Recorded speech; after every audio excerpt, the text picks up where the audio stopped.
Ladies and gents, we have had our first taste of the Siege of Zuldazar. Yes, indeed. I'm working on some other projects at the moment, but they require a bit more editing time. But in the meantime, we got to test out our brand new raid that is coming with 8.1. An interesting raid, mixed between Horde and Alliance.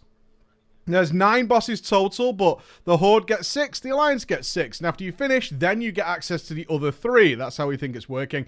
And therefore, it's going to be slightly different on the Alliance and the Horde, although for the most part, the mechanics seem to be identical, and that's the way it's got to work. Now, so we entered there, and it is, if you're a Horde, you're just attacking your own capital. That's what you're sieging. The Alliance are laying siege to it. There's mole machines everywhere as the Alliance has invaded, and we've got to go in and start clearing up.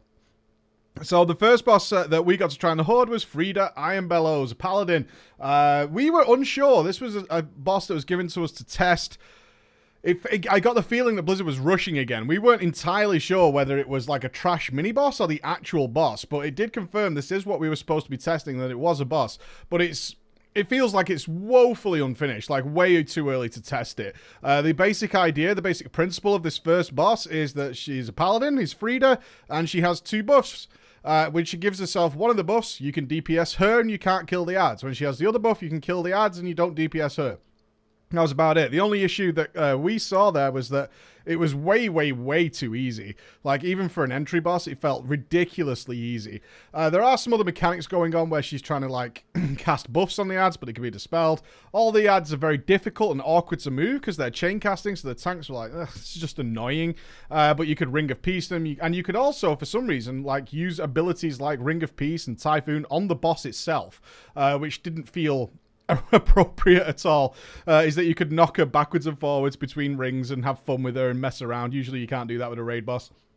And not only that, but after you killed the adds, the quicker you did that, the worse it was, because you had huge amounts of downtime where the boss still had this buff which was like, don't attack the boss because it gets loads of strength and it'll kill your tanks.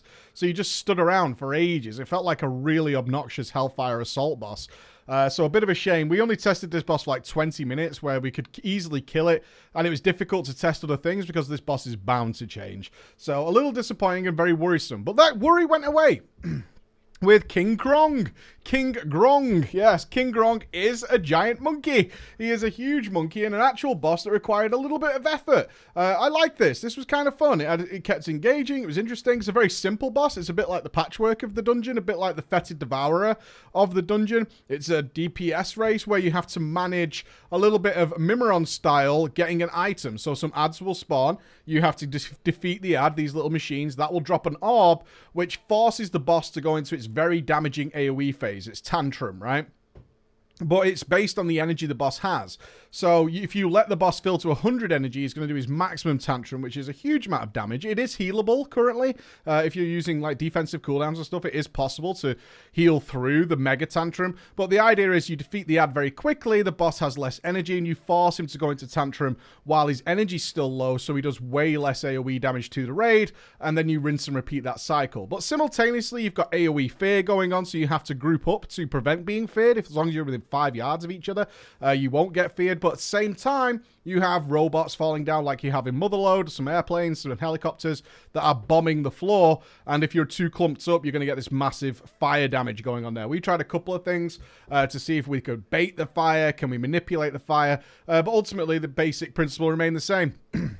Spread out, and if fear's coming, gather back up. It'll just be a boss based entirely on timers. But it was nice and interesting. It was a good fight. I liked this one much more. Tank damage was crushing our Brewmasters, and I have read some feedback that, generally speaking, across a lot of people, Brewmasters were getting very hurt. I hope this isn't the end of the Brewmasters, because other bosses were having a very much easier time dealing with the tank damage, whereas the Brewmasters weren't. So a forewarning, and it might mean nothing, because this is beta and it can all change. I have to say, it was kind of cool to be in our own capital city. It does reinforce what many of us believed, which was that Zuldazar was built as a raid first and then modified into a city afterwards, and that's why we're kind of left with this awkward to navigate city on the Horde side compared to Siege of Borealis, which is much easier. It's much easier to deal with.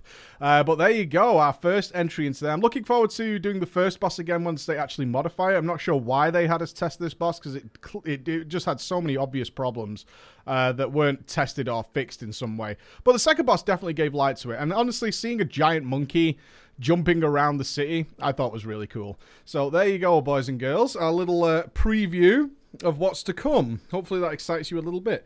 I'll see you again. Bye-bye.